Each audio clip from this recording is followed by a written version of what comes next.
नमस्ते। तपाईँ हामीले सबैलाई थाहा छ 4 दिन अगाडि त्रिपुरेश्वरमा एकजना नगर प्रहरीले एकजना राइस सेयरिङ गरेर आफ्नो कमाइ गरी खाइरहेका मुगुबाट आएका एकजना मान्छेको उनी मोटरसाइकलमा भएकै बेलामा मोटरसाइकलको व्हिलमा लक लगाइदिन्छन्। उनी मान्छे त्यहीँ छन्।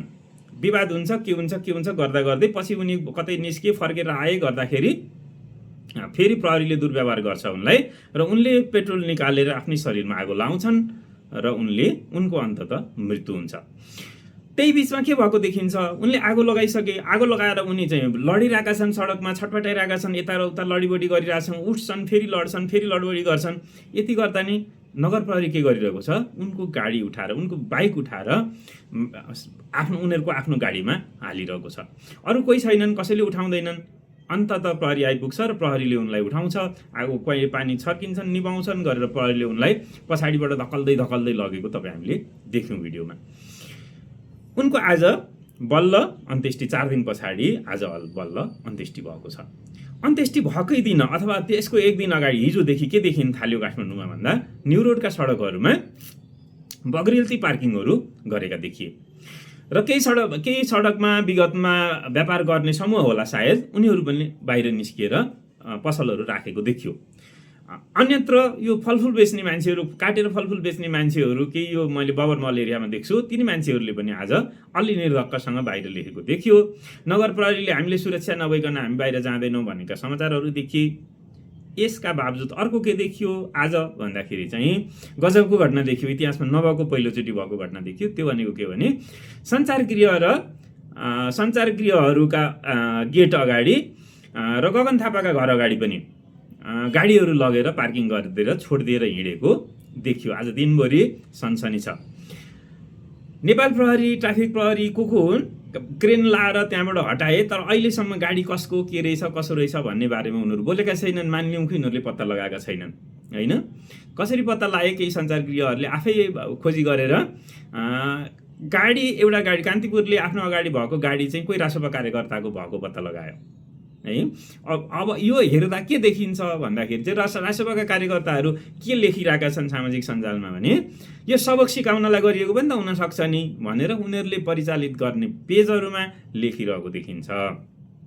विषय के रहेछ भन्दाखेरि चाहिँ अब अर्को रमाइलो विषय यिनीहरू छ। अर्को रमाइलो के छ भने जो रासोपा हुँ भन्छन् होइन, उनी थानको लागेर कहाँ छन्, उनी कुनै पदमा पनि छैनन्, केही छैनन्।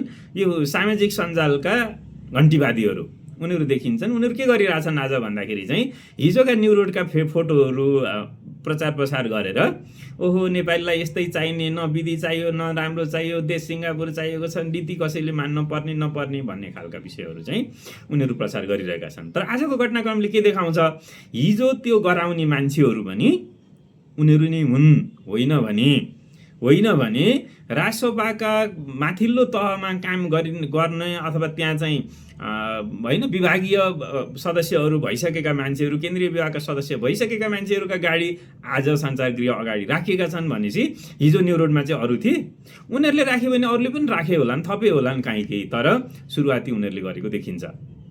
यो के हो भन्दाखेरि धेरै वर्ष पहिलादेखि सुनिन्थ्यो भिजिलान्तीहरू परिचालन गर्ने भनेको सत्ताले आन्दोलनहरूमा यस्ता क्रियाकलापहरूमा चाहिँ नागरिक भेषमा मान्छेहरूलाई चाहिँ परिचालन गर्ने, होइन? यो भिजिलान्ते भन्थे, हिजो पहिले आन्दोलनमा यो भिजिलान्ते हो, लखट के गर भन्थे, यस्ता मान्छेहरू चाहिँ परिचालन गरेको देखियो। यो खतरनाक विषय हो। तर ती सर्वसाधारण होइनन् कि रासोपाका एकदम आधिकारिक मान्छेहरू देखिन्छन्।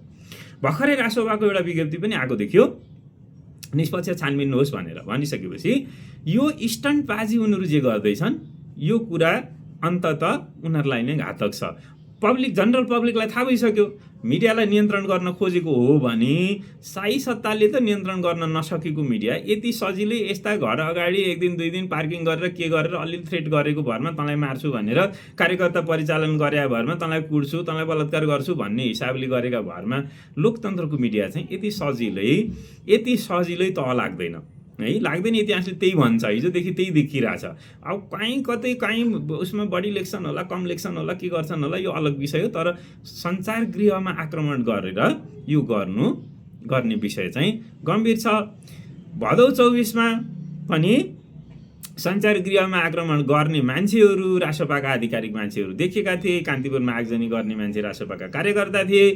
अहिले पनि रासपाका कार्यकर्ताहरूले चाहिँ सञ्चार गृहमा आक्रमण गरेको देखिरहेछ। एकातिर व्यवस्था लोकतान्त्रिक छ, राज्यको चौथो अङ्कको रूपमा लोकतान्त्रिक व्यवस्थामा मिडियालाई लिइन्छ, अर्कोतिर रासपा सत्ताधारी छ, 2/3 नजिकको बहुमत छ, अनि उनीहरू मिडियामाथि चाहिँ यो खालको नाङ्गो आक्रमण गरिरहेका देखिन्छन्, जुन अन्तत गएर रासपा आफैलाई घातक देखिएको छ, प्रष्ट रूपमा घातक देखिएको छ। किन भन्दाखेरि चाहिँ एकातिर सरकार परिचालित मान्छे रासपाका मान्छेहरू सञ्चार गृह अगाडि होइन सार्वजनिक सडकमा जताततै पार्किङ गरेर त्यो उसमा गरिरहेका छन्। सरकार अर्कोतिर के छ, महानगरका एगेन्स्टमा अथवा महानगरको निमित्त प्रमुखमाथि र त्यहाँका प्रमुख प्रशासकीय माथि होइन फौजदारी मुद्दा लगाउने दाउमा छ। अर्कोतर्फ आफ्नो कार्यकर्ताहरू परिचालन गरेर यो खालका स्टन्टबाजी गरिरहेको छ। यो चिज नाङ्गिसक्यो, बाहिरिसक्यो, रासपाको विज्ञप्ति भर्खरै आएको छ एकातिर पार्टी, अर्कोतिर अब सरकार हुने खालको जस्तो स्थिति भइरहेको छ। कस्तो विषयले भने असाध्यै घटिया तहको विषय, जुन सार्वजनिक एउटा व्यक्तिको आत्मदाह गरेको विषयलाई लिएर उनीहरू यति मजाक गरिरहेछन् कि सडकमा निरोडमा लगेर गाडी पार्क गराउने, सञ्चार गृहमा लगेर गेटमा गाडी पार्किङ गरिदिने, यस्ता खालका हरकत गर्नु भनेको चाहिँ यो व्हाइट कलर क्राइम सत्ताले गराएका अपराधिक कार्यहरू हुन् र यी अपराधिक कार्यहरू उनीहरूलाई अन्ततः आफैलाई घातक हुने देखिएको छ। आशा गरौँ उनीहरू योबाट चेत्छन्, सच्चिन्छन्, यही आशा गरौँ। नसच्चिनेहरू हिजो कसरी सकिए तपाईँ हामीले देखेकै हो। धन्यवाद, नमस्कार।